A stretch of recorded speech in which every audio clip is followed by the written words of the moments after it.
తపస్సు చేస్తుంటే పరమశివుడే వచ్చి ఒక బ్రహ్మచారి రూపంలో వచ్చి అమ్మవారి దగ్గరికి వచ్చి ఏమని అడిగాడంటే కొన్ని ప్రశ్నలు అడిగారనమాట అమ్మవారిని. అప్పుడు అమ్మవారు అన్నీ చెప్పిన తర్వాత మరి నన్ను వివాహం చేసుకుంటావా అని అడిగితే, ఇలాంటి ప్రశ్నలు అడిగేది కేవలం నా శివుడే అని చెప్పి అమ్మవారు ఒప్పుకొని వివాహం చేసుకుంది. ఆ తర్వాతి అవతారం చంద్రఘంటాదేవి అవతారం అంటారు. చంద్రఘంట అంటే చంద్రుడిని గంటలా మార్చి శిరస్సుపై పెట్టుకుంది. ఇప్పుడు శివుడు ఎలా ఉంటాడో అచ్చు అలాగే చంద్రఘంటాదేవి కూడా ఉంటది. మనం చంద్రశేఖరుడు అని శివుడినంటే చంద్రఘంట అని అమ్మవారిని అనాలి. అమ్మవారికి కూడా త్రిశూలము, చంద్రుడు గంట రూపంలో శిరస్సు పైన ఉంటారు.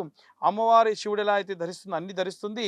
కాస్త ఉగ్ర రూపం దాల్చినట్టుగా ఉండి అంటే కొత్త పెళ్లి కూతురు కాస్త కోపంగా అత్తవారింట్లో అడుగుపెడితే ఎలా ఉంటది? అలా ఉంటుందన్నమాట అమ్మవారు చంద్రఘంటాదేవి అవతారంలో వచ్చి అర్ధనారీశ్వర స్వరూపంలో శివుడికి ఆడ స్వరూపంగా ఉండి అలాగే కనిపిస్తే ఎలా ఉంటుందో అలా మారినటువంటి అమ్మవారే చంద్రఘంటాదేవి అమ్మవారు. ఆ తర్వాతి అవతారము కూష్మాండాదేవి అవతారము.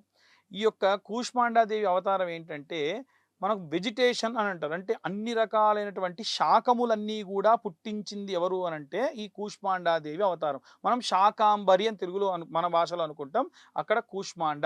ఈ సృష్టిలో ఉన్నటువంటి తినేటువంటివి అన్ని రకాలైనటువంటివి గూడా భూమి నుండి పుట్టేట్టుగా చేసినటువంటి అమ్మవారే కూష్మాండాదేవి. ఇప్పుడు చూడండి మొట్టమొదటి అవతారము ఆమె వివాహం కోసం తపస్సు చేసింది. రెండవ దాంట్లో తపస్సు బాగా పెంపొంది శివుడు అమ్మవారిని చేసుకోవడానికి ఒప్పుకున్నారు. మూడో అవతారము పెళ్లి చేసేసుకొని గృహప్రవేశం కూడా చేసేసింది. నాలుగో అవతారం వంట చేసింది. ఇప్పుడు ఐదవ అవతారం ఏంటి? వంట చేయడం అంటే కూష్మాండాదేవి రూపంలో. ఐదవ రూపం ఏంటంటే మనకి స్కందమాతాదేవి అవతారం కనిపిస్తది. స్కందమాత అంటే మనకు ఈ యొక్క స్వామివారు సుబ్రహ్మణ్యేశ్వర స్వామి జననం. ఆయన షణ్ముఖుడు అని పిలుస్తూ ఉంటారు. పరమశివుడి యొక్క శక్తి గంగాదేవితో సహా పంచభూతాలు మోసి భూమి మీద విడిచిపెడితే భూమిని చీల్చుకుంటూ పుట్టాడు స్వామి. అందుకంటే షణ్ముఖుడు అంటే 6 ముఖాలు కలవాడు. ఆయనే సుబ్రహ్మణ్యేశ్వర స్వామి.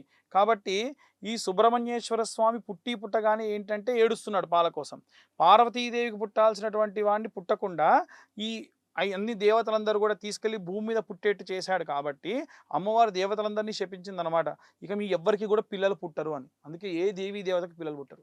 అలా ఆ యొక్క స్కందుడుగా పుట్టాడు. ఎందుకంటే స్కందావనంలో పడ్డాడు కాబట్టి స్కందుడు అని పిలవడం ప్రారంభించారు.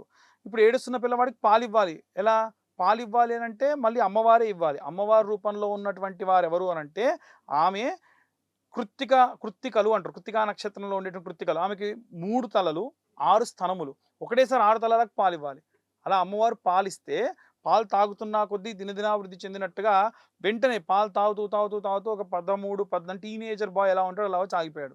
ఇక అంతే స్వామివారి వయస్సు పెరగదు, తగ్గదు. కాబట్టే కుమారస్వామి అని పిలుస్తారు.